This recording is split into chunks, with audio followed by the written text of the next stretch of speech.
Hi everyone, we're back with the 2014 Focus ST. Last time you saw this car, we pulled out the transmission and replaced the differential. This time we're going to pull the transmission out again, and we're going to replace the synchronizers and some of the shift forks. So I'm going to take you on that journey. I'm going to show you some of the parts that we're going to be doing. So we have gasket maker. We have two of these for the reseal the transmission. Some thread lock and sealer. This is for some of the bolts on the transmission because they go into the case. And you throw out bearing, Ford Motor Company. And you front input shaft steel because this car has 110,000 miles on it, so I want to replace this one in there. We have some new clutch forks. Sorry, not clutch forks.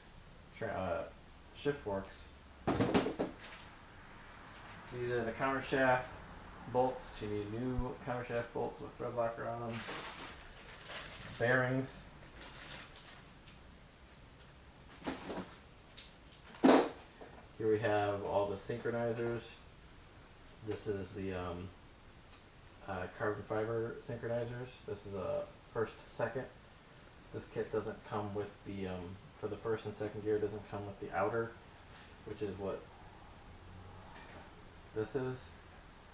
So I bought this separately because, you know, this is the same for first and second. I wanted to replace second because second gets beat on quite a bit. So it's brand new. It did come with the old style. So this is what came from the factory. You see how it's not very smooth, so it's not gripping everything there. It looks like it's some kind of bronze. Not entirely sure, but the new one, you know, machined a lot better, grips a lot better. So that coupled with the new outer ring should give me a really nice second gear. And then we have these in the yellow bags. Those are third and fourth, and then fifth and sixth, just one synchronizer ring. We have new dual clutch transmission fluid. Don't use anything else other than the Ford Motor Company oil. This, if you use manual transmission fluid, you will notice a difference in your shifts. New flywheel bolts with the thread locker on them. I'm going to be replacing the flywheel. I got a brand new dual mass flywheel from Ford.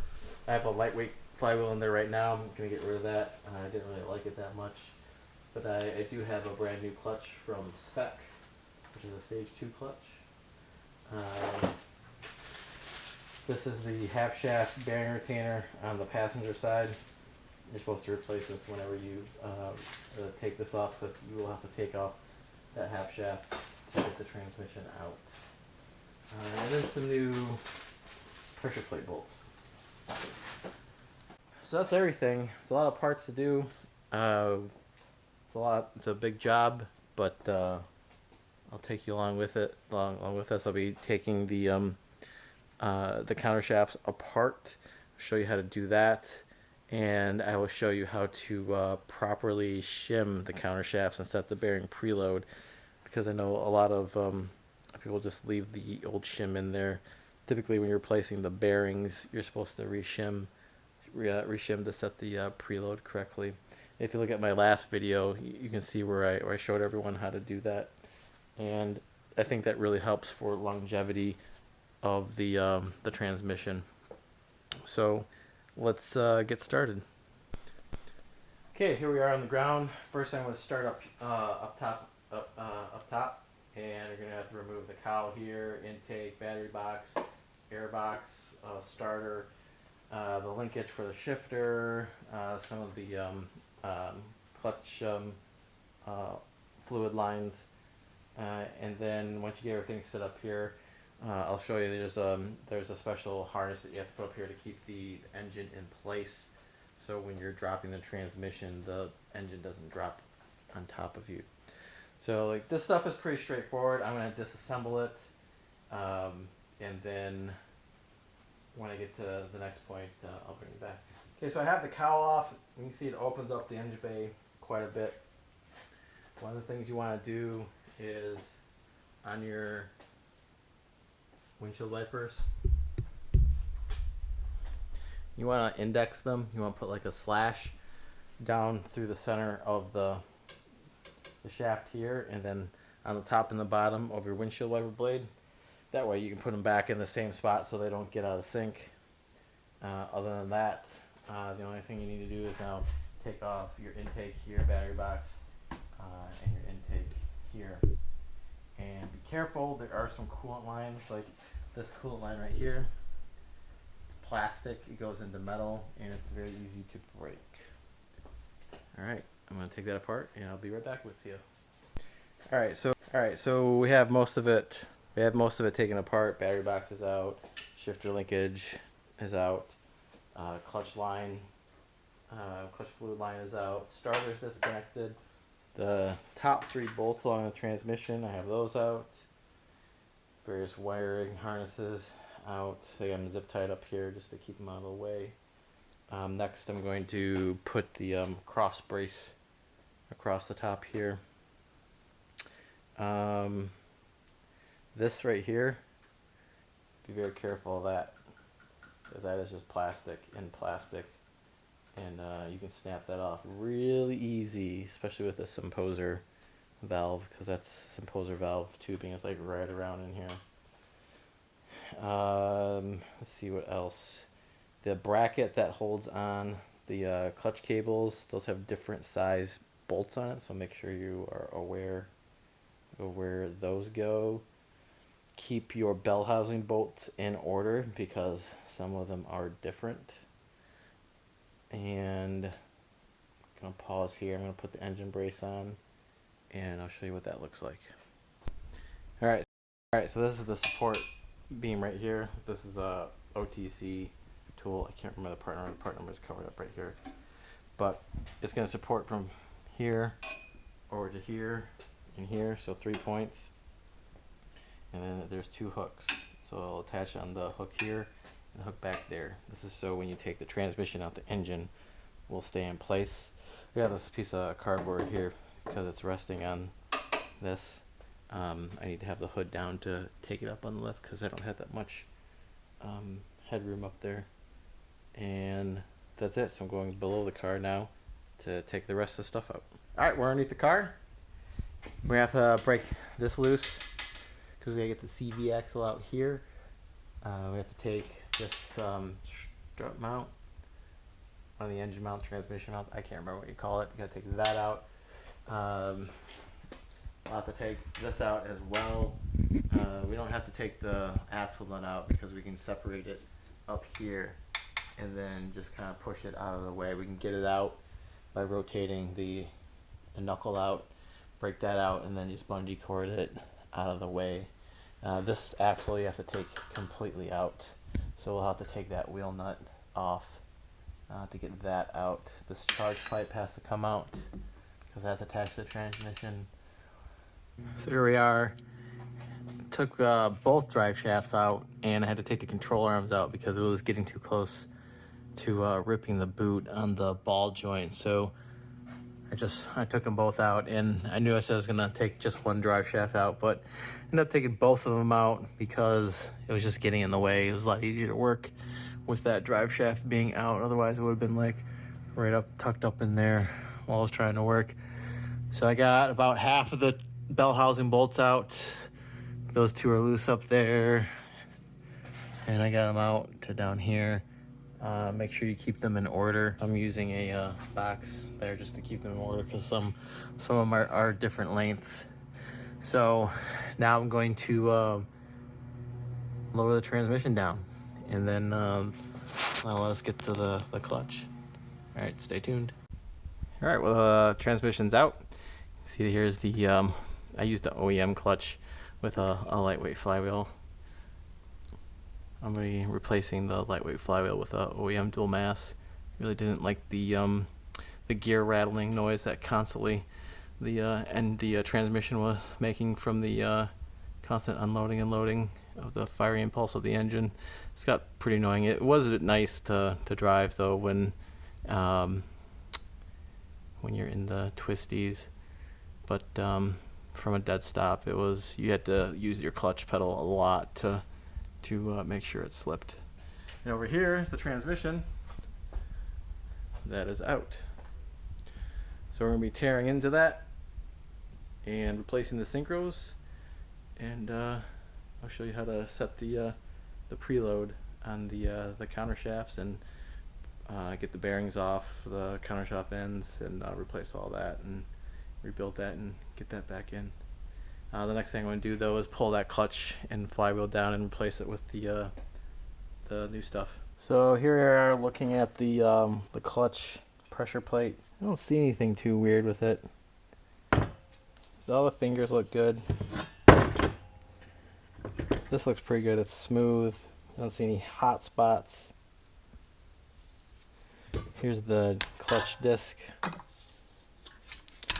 Generally, if it gets hot, these tabs will get bluish, but these look pretty good. And this clutch had about 20,000 miles on it. So if we go over to the flywheel, this is my first time using a lightweight flywheel, so I don't know if this is normal. So if anyone wants to post comments about what they think that is, but it's a pretty interesting wear pattern. It's smooth. I don't see any hot spots. Like, hot spots are generally blue. But I mean, the clutch wasn't slipping at all, and I was doing launches, and it seemed to grab just fine. So I think this is normal based off of the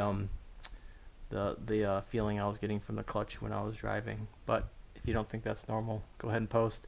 Getting rid of this flywheel, I'm putting an OEM dual mass back in, so I'll be selling this one. I think they retail like $500. I'll post it up on the ST forums if anyone wants to grab it. Alright, I'm going to pull this flywheel off and then get installing the new stuff. Here I got the dual mass flywheel up here, torquing them in sequence. There's a special order here I have them marked, so make sure you just refer to your factory service manual. It's 3-stage torque, so you go around once, then twice, and then 3 times. Different torque values at each time. These bolts must be replaced every time you pull that flywheel off. The bolts have a thread locker on them, and you know, it's a minor cost considering if one of those bolts comes loose, it could destroy a lot. So here we are. This is kind of what it looks like. I'm already on the 3rd one here. I got them labeled. And you need a flywheel holder tool like this one I have here. Otherwise, the engine is going to rotate over on you.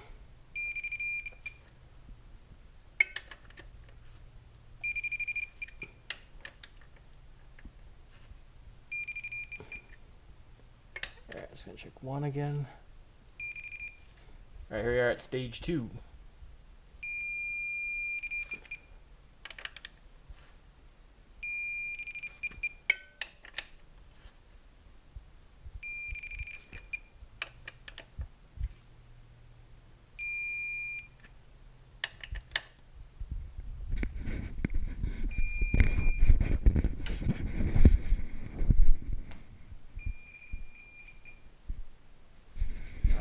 Stage. So 112.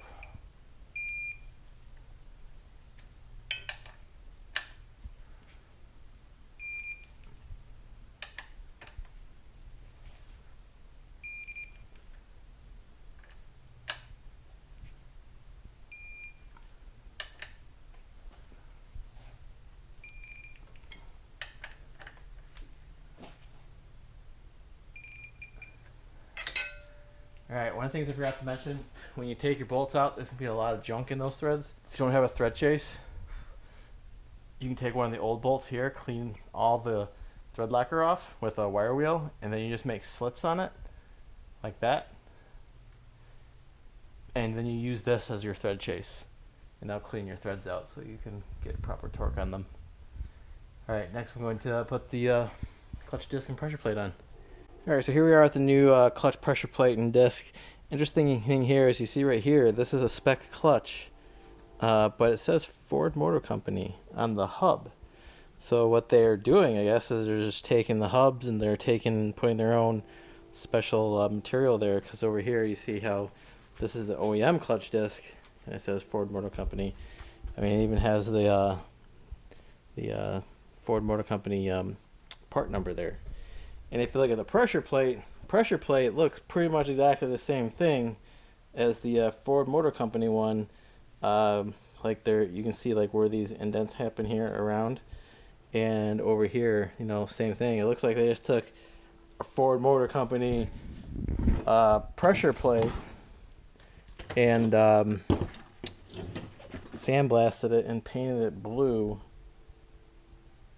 It's interesting that they did that, because the Ford Motor Company clutch, you know, brand new is like $250, whereas the spec clutch stage 2 is like $600.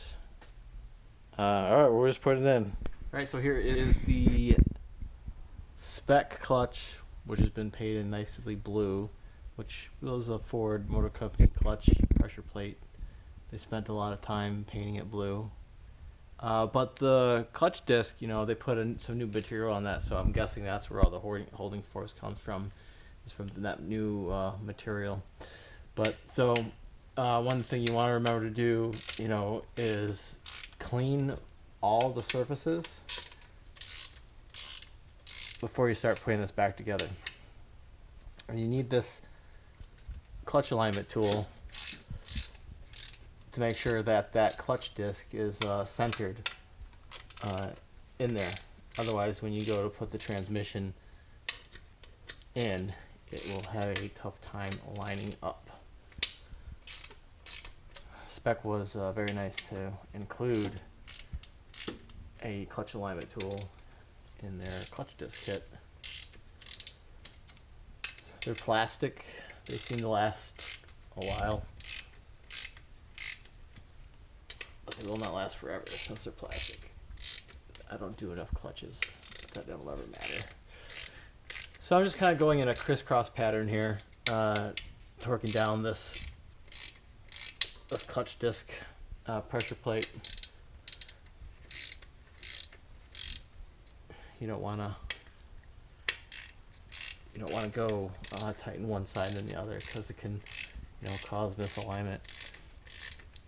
This clutch pressure plate is just, you know, a giant spring. You want to give it even pressure.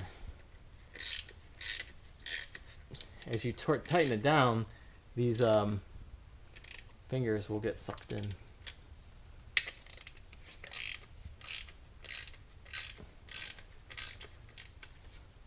And then once they get bottomed out, that's when we can torque them. See, like that one's bottomed out. I can't turn it anymore without putting a lot of force on it. That one's bottomed out. That one is. What I mean by bottomed out, if you look right here, there's no gap. There's no gap between here and here. That's when you can finally start using your torque wrench.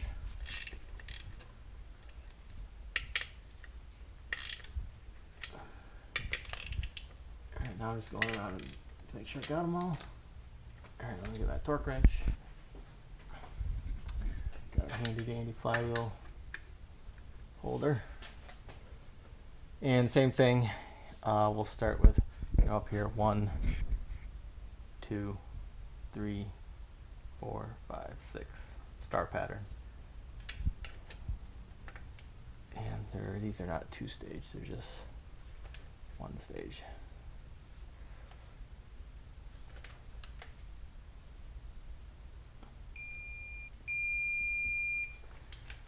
And I'm just going to go around in a circle, make sure I got them all. You can see this dual mass flywheel, how that moves.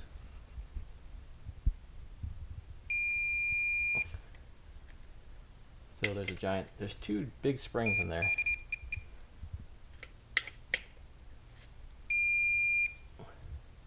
that's separated. This is separated from the actual crankshaft. So there's torsional dampeners that you know, allow it to move back and forth like that. See, the ring gear isn't moving.